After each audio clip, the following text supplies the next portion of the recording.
안 나와. 공격 때문 아닐까? 티야?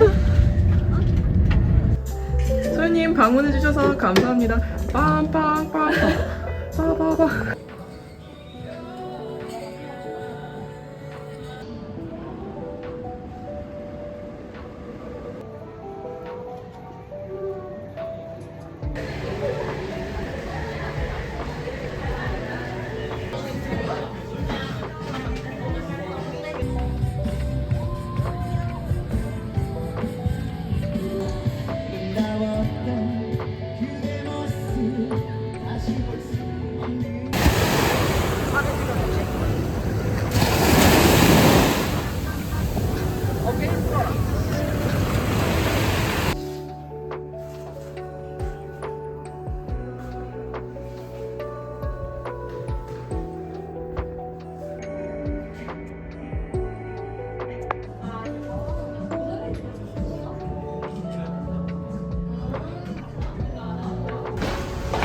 하늘이 맑아요. 진짜 구름 한 점 없어요. 너무 더워. 와.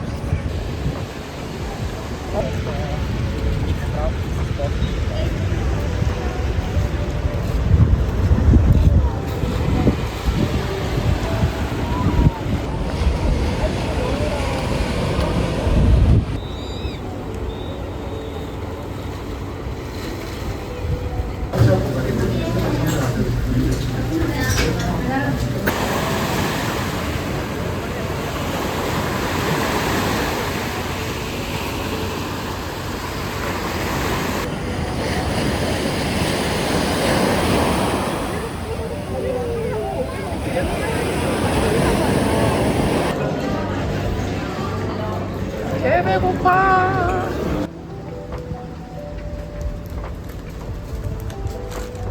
벌써 7월 쫌쫌이 찾아왔네요. 올해도 벌써 절반이 지나버렸습니다. 이번 달에도 역시나 책을 읽었습니다. 프리다 맥파든의 Never Lie라는 책을 읽었는데요. 이 책 진짜 무서운 책이에요. 제가 보통 책을 읽자마자 독후감을 안 써요. 촬영하기 직전에 독후감을 좀 정리를 하는 느낌으로 대본을 정리를 하고 촬영을 하는데, 이 책은 다 읽자마자 독후감을 쓰지 않으면 그 감정이 전부 날아갈 것 같은 거예요. 그래서 진짜 새벽에 노트북 꺼내서 독후감을 바로 썼습니다. 우선 늘 그렇듯 어디까지 이야기를 공유를 드려야 하나를 굉장히 많이 고민을 했는데, 한편으로는 여러분들이 이 책을 읽으셨으면 좋겠다가도 또 한편으로는 읽지 않으셨으면 좋겠기도 해요.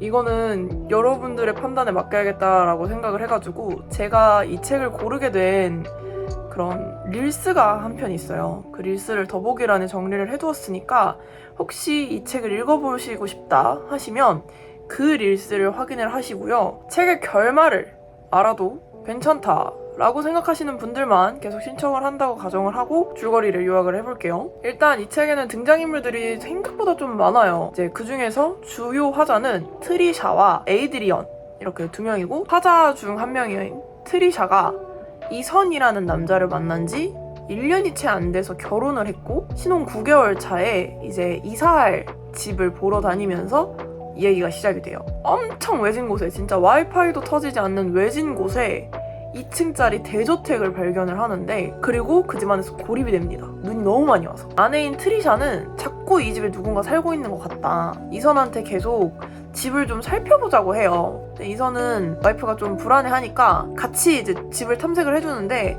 역시나 아무것도 발견되진 않습니다. 그러면서 에이드리언의 시점이 전개가 되는데, 참고로 그 집은 에이드리언의 집이에요. 에이드리언은 유능한 상담사이자 심리학 교수랬나? 그런 지위도 있고 심리학 쪽으로, 그다음에 베스트셀러 작가이기도 합니다. 그러니까 한마디로 굉장히 좀 유명한, 우리로 치면 오은영 선생님 정도의 그런 유능하고 유명한 상담사예요. 그 작가의 집이라는 걸 알게 됐습니다. 그리고 에이드리언이 상담 그 환자 중 EJ라고 불리는 에드워드 제이미슨이 있는데, 이 남자는 굉장한 나르시시즘의 성격이에요. EJ의 어머니가 에이드리언 박사에게 상담을 요청을 했던 거고, 그게 2년 동안 지속이 됐는데도 EJ는 나아지려 하지 않아요. 그러니까 나아져야 할 필요를 못 느껴요. 그러다 보니까 이제이의 엄마는 좀 답답한 거예요. 그래서 오늘의 마지막으로 상담을 끝내주셔라. 이 에이드리언도 사실 2년 동안 나아지지 않는 환자를 보고 굳이 내가 이 남자를 상담해야 할 필요는 없겠다라고 생각을 해요. 그래서 이제이에게 말을 하니까 이제이가 엄청난 비난을 합니다. 당신이 나를 배신했다. 다른 의사들에게 나를 떨이처럼 팔아넘겼다. 이런 식으로 굉장한 분노를 느끼면서 그런 말들을 하고 나갑니다. 한 달에 2번.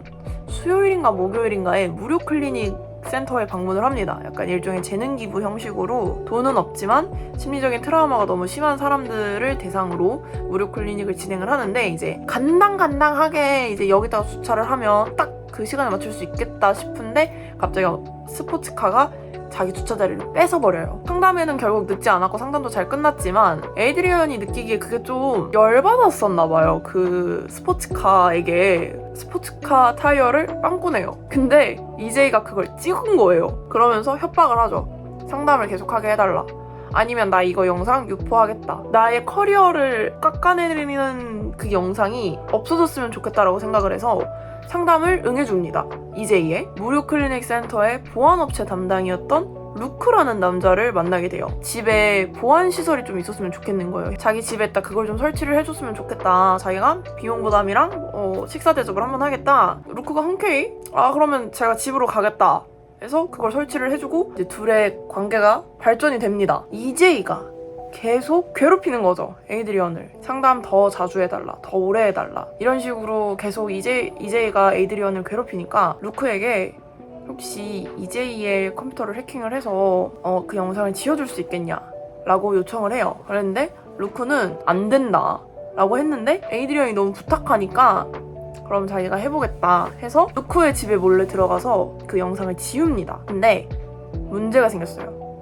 루크의 집에 보안업체 그 카메라가 있었던 거예요. 루크가 문을 열고 들어와서 노트북에서 그 영상을 지우는 게 찍힌 겁니다. 이렇게 되니 에이드리언의 심장이 얼마나 쫄깃했겠어요. 잘 처리한 줄 알았는데 오히려 이를 키운 셈이죠. 그래서 그에게 원하는 걸 물어봐요. 에드워드는 자기랑 같이 밤을 함께 보내달라면서 막 엄청 성희롱을 합니다. 에이드리언이 자기는 절대 그래줄 수 없다. 에드워드가 이제 그 시간 안에 결정을 하지 못하면 나는 이 영상을 터뜨릴 거다. 이런 식으로 협박을 하죠. 그래서 에이드리언은 하면 안 되는 선택을 해요.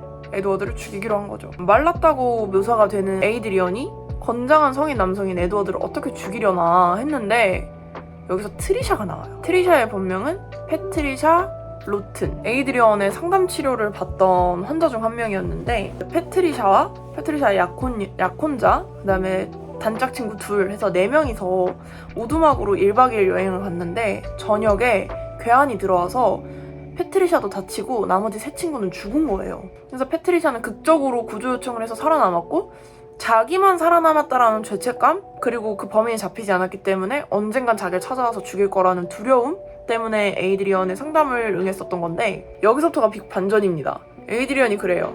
패트리샤 당신의 범인은 영원히 잡히지 않을 거다. 패트리샤 당신이 그 범인이니까 라고 얘기를 해요. 에이드리언이 나는 상담 기록을 다 정리를 한다. 정리를 하면서 앞뒤가 맞지 않았던 것들 그 모든 것들은 결국 당신이 범인이라는 것을 가리킨다. 그러니까 이제 패트리샤가 사실대로 얘기를 해요. 약혼자가 내 단짝 친구와 바람이 났더라. 그래서 자기가 죗값을 치르게 해준 거다 라고 패트리샤가 말을 하고 그래서 에이드리언은 패트리샤에게 에드워드를 납치해달라.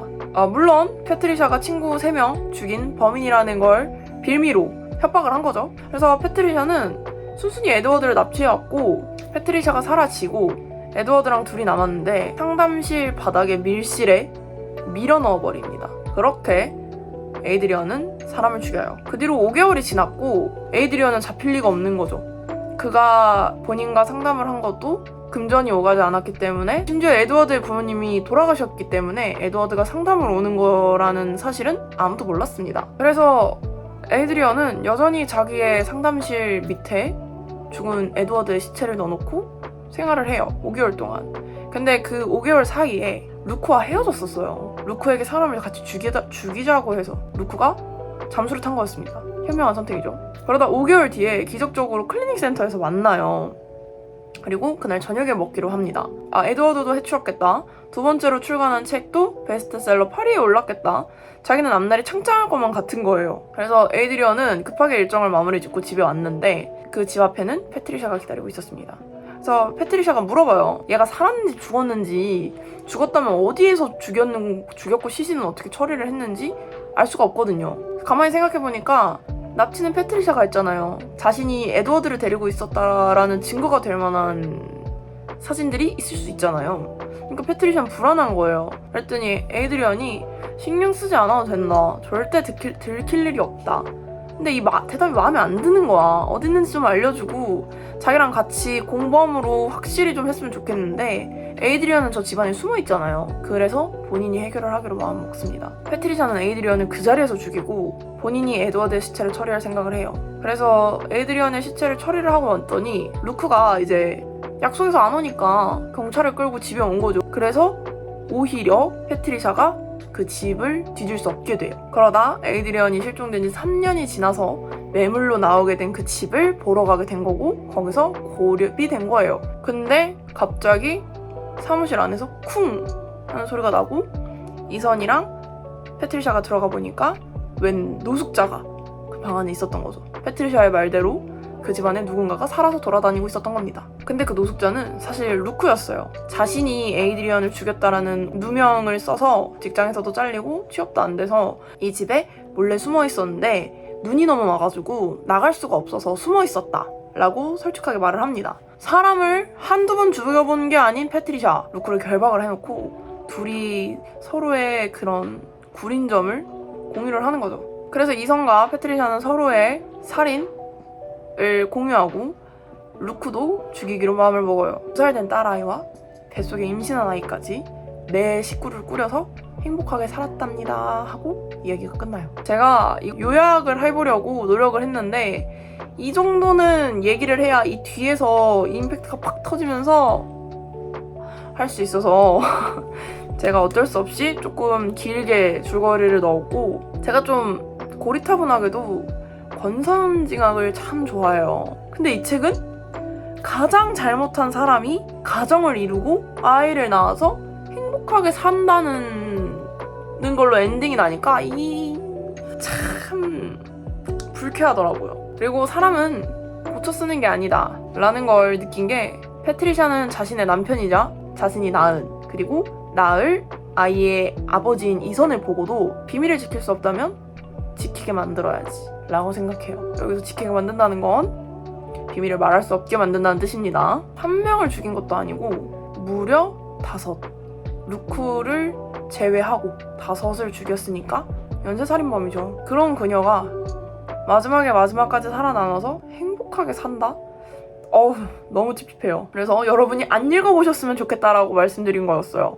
근데 또 읽어보셨으면 좋겠는데 이게 책의 흡입력이 장난이 아니거든요. 4시간 만에 완독했습니다. 그래서 정말 역설적이게도 이 네버라이라는 책은 추천하면서도 동시에 추천하지 않는 그런 묘한 책이 되어버렸어요. 오늘 제가 준비한 7월 쫌쫌은 여기까지입니다. 주 1회 업로드로 바뀐 뒤로는 한 달에 4편, 많으면 5편 정도의 콘텐츠가 업로드가 되는데 그 중에 한 개를 꼭 쫌쫌다리로 빼놓다 보니 더 많은 모습을 공유하지 못하는 것 같아요. 그래서 앞으로는 쫌쫌의 분량이 좀 애매하면 다음 달로 이월될 수 있다는 점 말씀을 드리고 책은 매달 읽을 겁니다. 매달 읽고 인스타를 통해서 공유도 할 거고 2월이 될 경우에는 독후감 촬영하는 영상에 오늘 날짜가 보일 수 있도록 장치를 마련을 하도록 할게요. 저는 벌써 올해 5권의 책을 읽었네요. 인스타를 통한 공유는 계속하고 있으니까 책 읽으시는 분들 많이 공유해 주셨으면 좋겠고 오늘도 시청해주셔서 고맙습니다. 다음 영상에서 만나요. 안녕.